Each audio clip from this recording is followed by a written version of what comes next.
Bien-aimés dans le Seigneur, shalom chez vous. Moi, c'est Maman Odette, je suis pasteur des ministères chrétiens La Bonne Part. Et aujourd'hui, j'ai un message pour le peuple de Dieu, un message qui concerne le temps de la fin. Vous savez, bien-aimés, Jésus revient bientôt. La parole est dit, c'est vrai, bien-aimés, les signes sont là, tous les signes sont déjà, presque tous les signes se sont déjà accomplis. Jésus revient bientôt. Et la question que je vous pose, est-ce que vous êtes prêts pour recevoir le Seigneur quand il viendra? Vous allez monter avec lui ou vous allez rester? Alors, j'ai un sous-point que j'aimerais vraiment partager avec vous, très important. Peut-être que vous allez vous demander, Jésus viendra, il nous prendra, nous serons enlevés. Mais qu'est-ce que nous allons vivre pendant ce temps de l'enlèvement? Quel intérêt nous avons à vouloir être enlevés?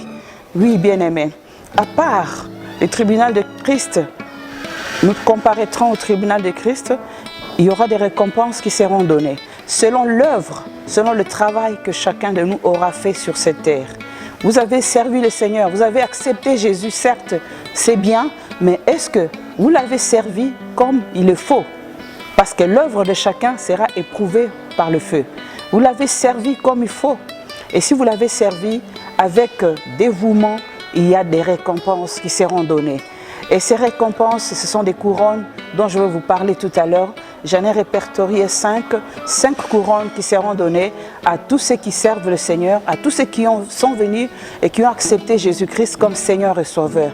Et à tous ceux qui attendent ce jour-là, le jour de son avènement. La première de couronne, c'est la couronne de joie.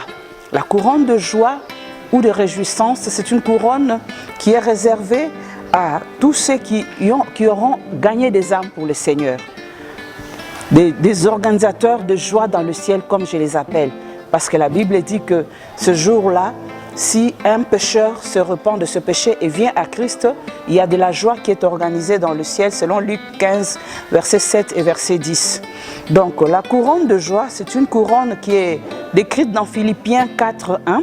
C'est vraiment une couronne des gens qui ont amené d'autres au Seigneur. Je vous encourage à amener des gens au Seigneur. Je vous encourage à peupler l'enfer pour peupler le royaume de Dieu. Une deuxième couronne, c'est la couronne de gloire. C'est une couronne qui est réservée à ceux qui dispensent droitement la sainte doctrine. Donc ceux qui affermissent les autres. Que Dieu bénisse toutes ces personnes qui mettent leur temps, leur énergie à affermir les autres. Là, vous pouvez lire ça dans 1 Thessaloniciens 2, 18 à 19.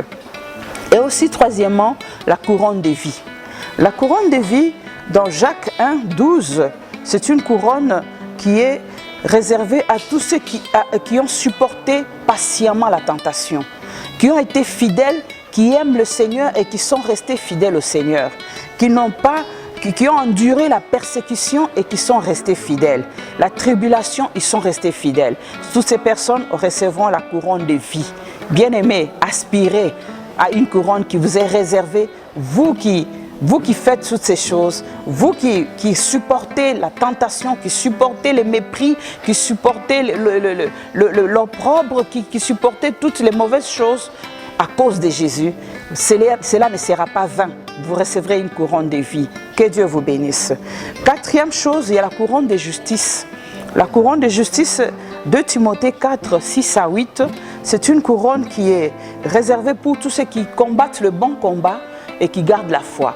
Vous savez, la vie est un combat. Nous avons des combats dans des familles, nous avons des combats dans des quartiers, nous avons des combats. Il y a même des gens qui nous combattent pour rien. Ils nous combattent, ils ne nous aiment pas tout simplement pour rien. Des combats au travail, des combats dans la famille, des combats dans la société. Mais on nous dit une chose, de garder la foi, de combattre le bon combat et de garder la foi. Ne fuyez pas les combats, combattez, mais gardez la foi.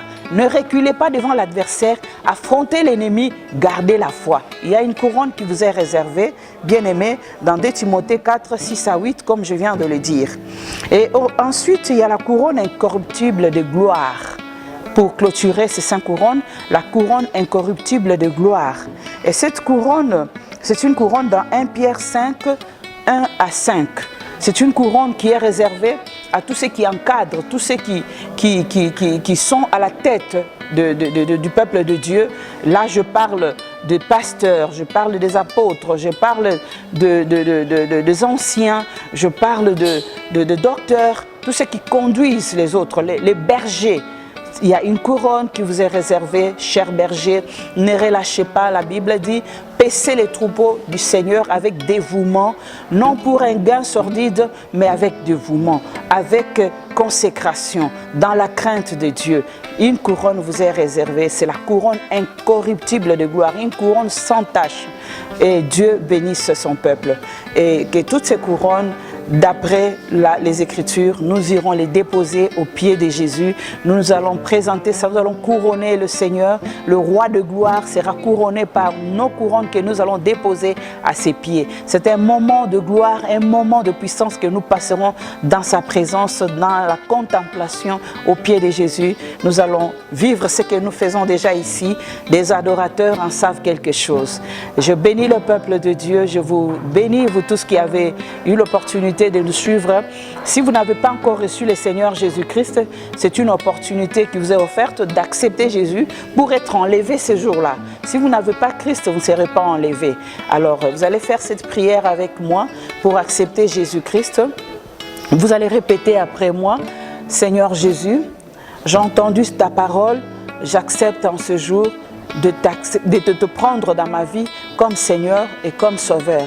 Saint-Esprit, je te prie de conduire ma vie dès ce jour. Je t'appartiens, je fais alliance avec toi et mon nom est inscrit dans ton livre de vie. Merci Seigneur Jésus-Christ. Et pour vous qui servez déjà le Seigneur, ou vous avez déjà accepté Christ, mais vous ne servez pas le Seigneur, nous vous encourageons à servir Dieu. Et vous qui servez déjà, servez-les avec dévouement, servez-les non pour un gain sordide, comme on a dit dans la parole de Dieu, non avec négligence, parce que c'est une malédiction qui attend ceux qui servent avec négligence, mais avec dévouement, avec intérêt, tout en sachant que les récompenses dans le Seigneur sont là. Le travail dans le Seigneur n'est jamais vain. Là, notre église, pour ceux qui aimeraient nous suivre ou adhérer à la Vision Bonne Part, nous sommes sur l'avenue Nzundu, numéro 6, à Brikine. Comme référence, c'est le Kin Marché. Nous avons le centre commercial Kin Marché. C'est une avenue à gauche de Kin Marché. Donc, vous pouvez arriver. Nous avons nos cultes chaque mardi et chaque jeudi de 17h à 19h. Dimanche, il y a un culte de célébration, un culte d'adoration de 9h à 12h. Soyez les bienvenus pour tous ceux qui veulent, ils ont des problèmes, vous avez besoin de prières, de soutien. Chaque jeudi, nous sommes là à partir déjà de 13h pour vous recevoir, pour prier pour vous par rapport à votre situation. Nous vous rassurons d'une chose, le Seigneur est fidèle et il est au rendez-vous. Merci beaucoup.